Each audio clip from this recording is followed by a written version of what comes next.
Jam 2 pagi, Anda baru saja selesai menonton sebuah video yang menginspirasi atau membaca sebuah kutipan yang terasa menampar jiwa. Tiba-tiba, sebuah energi baru membakar di dalam dada. Cukup sudah, bisik Anda. Besok semuanya akan berubah. Dunia terasa seperti sebuah lembaran baru yang terbentang. Anda menyetel alarm pukul 5 pagi. Anda mengunduh aplikasi meditasi. Anda bahkan mungkin sudah memasukkan sepatu lari dan buku pengembangan diri ke dalam keranjang belanja online. Malam itu, Anda tidur dengan senyum seorang pemenang, membayangkan versi baru dari diri Anda produktif, disiplin, tak terhentikan. Hari pertama adalah sebuah mahakarya. Alarm berbunyi, dan Anda melompat dari tempat tidur. Meditasi terasa canggung, tapi Anda melakukannya. Anda mungkin bahkan sempat berolahraga ringan. Anda merasa seperti pahlawan dalam film Anda sendiri. Hari kedua, semangat itu masih ada, walau mungkin sedikit meredup. Alarmnya terasa sedikit lebih menyebalkan, tapi Anda tetap bangkit. Lalu datanglah hari ketiga, atau mungkin hari kelima, atau bagi kebanyakan dari kita, tepat di sekitar akhir minggu pertama, alarm itu berbunyi. Namun kali ini terasa seperti musuh. Tombol snooze menjadi sahabat terbaik Anda. Janji untuk membaca buku digantikan oleh godaan untuk scrolling tanpa akhir. Semangat yang dulu membara seperti api unggun, kini hanya menjadi asap tipis yang lenyap ditiup angin kenyataan. Ini adalah sebuah siklus yang mungkin terlalu akrab bagi Anda.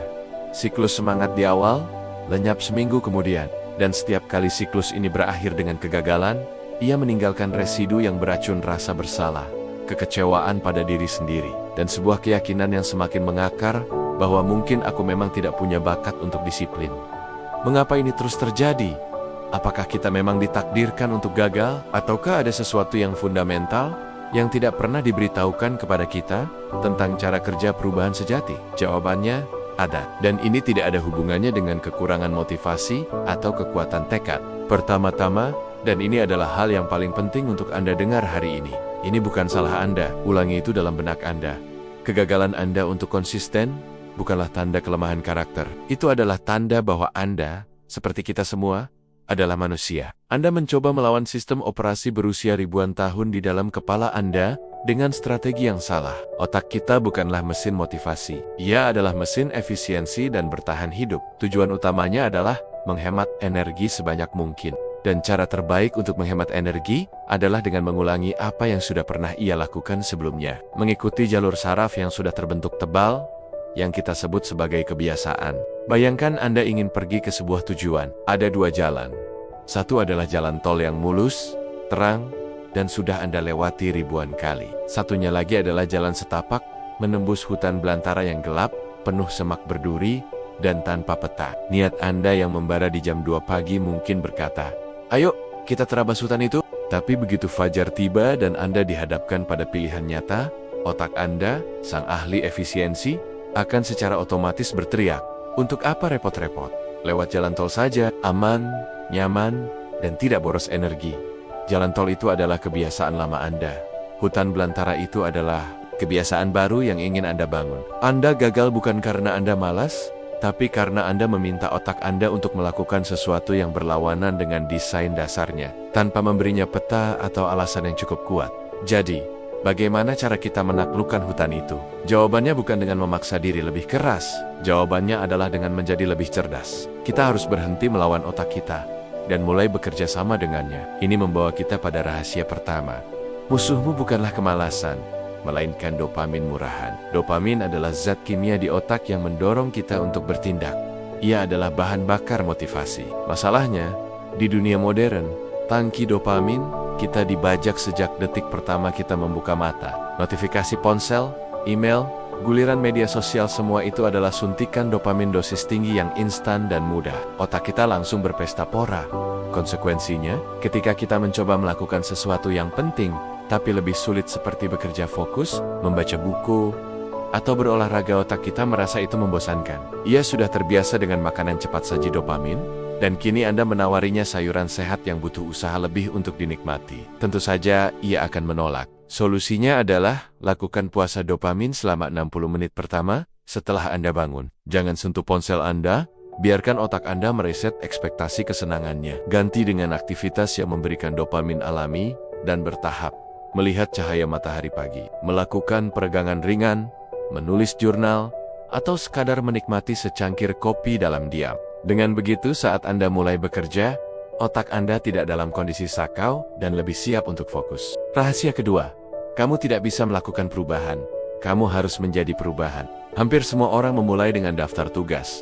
Aku harus olahraga 3 kali seminggu. Aku harus membaca 20 halaman sehari. Ini adalah pendekatan dari luar ke dalam, dan ia sangat rapuh karena bergantung pada willpower. Pendekatan yang benar adalah dari dalam keluar. Ini bukan tentang apa yang Anda lakukan, tapi tentang siapa diri Anda. Berhentilah berkata, aku harus berhenti makan junk food. Mulailah menanam identitas baru. Aku adalah tipe orang yang menghargai tubuhku dengan nutrisi yang baik. Perubahan ini terasa kecil, tapi dampaknya seismik. Mengapa? Karena setiap tindakan yang Anda ambil menjadi sebuah proses pemungutan suara atau voting untuk menguatkan identitas tersebut. Saat Anda memilih salad ketimbang burger, Anda baru saja memberikan 1 suara untuk dirimu yang sehat. Saat Anda berhasil lari 10 menit, Anda memberikan 1 suara lagi.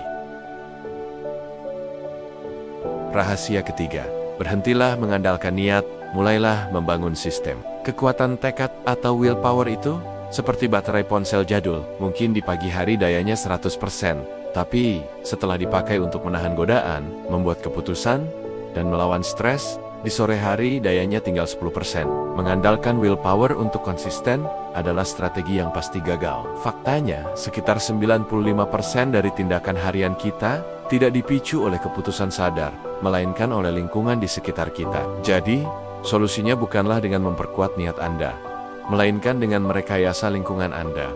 Jadilah arsitek dari dunia Anda. Ingin membaca buku sebelum tidur? Jangan letakkan ponsel di meja samping tempat tidur. Letakkan buku di sana. Ingin minum lebih banyak air? Letakkan sebotol besar air tepat di depan mata Anda di meja kerja. Ingin berhenti scrolling di kasur? Letakkan charger ponsel di ruangan lain. Tujuannya adalah membuat kebiasaan baik menjadi pilihan yang paling mudah dan paling sedikit gesekannya, dan membuat kebiasaan buruk menjadi sulit dan merepotkan. Perubahan tanpa drama terjadi bukan saat Anda menjadi orang yang super disiplin, tapi saat Anda menjadi orang biasa yang hidup di lingkungan yang dirancang dengan sangat cerdas. Dan ini membawa kita pada kesimpulan dari semua ini. Alasan mengapa semangat kita lenyap setelah seminggu adalah karena kita mencoba melakukan lompatan besar yang tidak alami bagi otak, didanai oleh dopamin murahan, berlandaskan daftar tugas, dan ditenagai oleh willpower yang terbatas. Strategi yang benar adalah kebalikannya. Ia adalah tentang langkah kecil yang alami bagi otak, didanai oleh dopamin yang sehat, berlandaskan identitas yang ingin Anda bangun, dan didukung oleh sistem lingkungan yang cerdas. Lupakan tentang menjadi 100% lebih baik besok. Fokuslah untuk menjadi 1% lebih baik hari ini. Kekuatan dari 1% ini, jika diakumulasi secara konsisten, akan menghasilkan perubahan yang eksponensial jauh lebih besar dari lompatan heroik manapun yang hanya bertahan 3 hari. Jadi, lupakan tentang janji besok aku akan berubah total.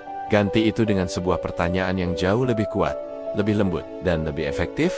Apa satu perubahan 1% yang bisa kulakukan sekarang juga untuk memberikan suara bagi diriku yang baru? Mungkin itu hanya dengan meletakkan sepatu lari di samping pintu. Mungkin itu hanya dengan mengisi botol minum. Atau mungkin hanya dengan menutup semua tab media sosial setelah video ini berakhir. Pilihlah satu, dan mulailah, bukan besok, sekarang.